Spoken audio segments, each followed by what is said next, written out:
10, 9, 8, 7, 6, 5, 4, 3, 2, 1.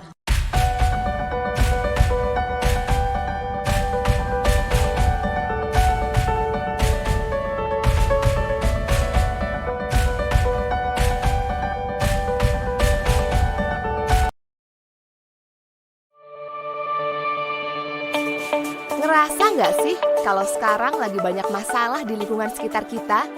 Misalnya, kita sebagai pejalan kaki ngerasa nggak nyaman banget buat lalu lalang di jalanan karena jalanan yang kotor, banyak pedagang kaki lima mangkal sembarangan, lalu lintas semrawut, ditambah lagi polusi udara dari berbagai transportasi.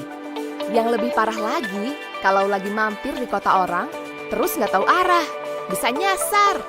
Gimana enggak? Papan informasi di jalanan kadang minim banget. Gak mau kan kita terus ada di lingkungan yang gak beraturan, kacau dan gak aman? Gimana cara ngubahnya? Nah, kita butuh yang namanya penataan untuk membuat wilayah atau kota seperti yang kita inginkan.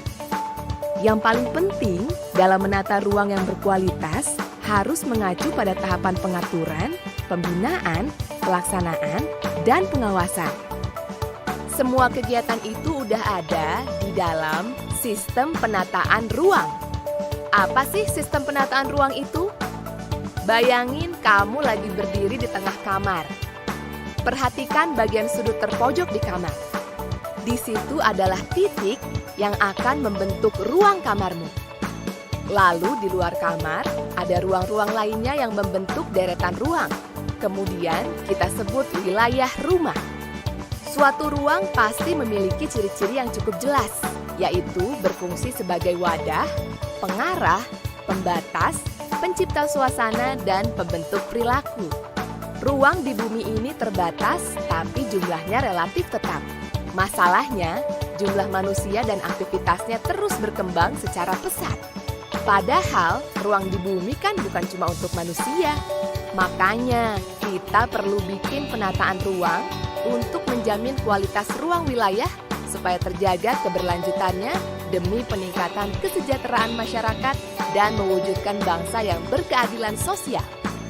Dalam kegiatan penataan ruang, perlu memperhatikan daya tampung dan daya dukung wilayah atau kawasan. Misalnya, suatu wilayah yang cuma bisa nampung 10.000 orang, ternyata malah nampung 50.000 orang. Apa jadinya? Tentu saja bisa muncul banyak masalah. Mulai dari alih fungsi lahan yang nggak terkendali, kualitas lingkungan makin menurun, permukiman kumuh, bencana, sampai global warming. Makanya, mulai sekarang ayo kita pahami gimana sih cara mewujudkan penataan ruang yang berkualitas. Penataan ruang yang berkualitas itu, pertama, harus mampu melindungi keamanan individu. Hal ini bisa dilakukan dengan membuat rencana tata ruang berbasis mitigasi bencana, melengkapi sarana prasarana kota dengan fasilitas bagi para disabel, penataan kembali permukiman kumuh, dan sebagainya. Kedua, harus mampu memberikan kenyamanan untuk masyarakat, terutama dalam kegiatan yang mengandung nilai-nilai sosial dan budaya.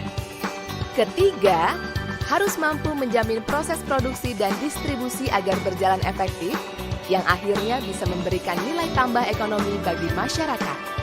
Di antaranya pengaturan jalan, lalu lintas, lokasi perkantoran, pasar, dan sebagainya.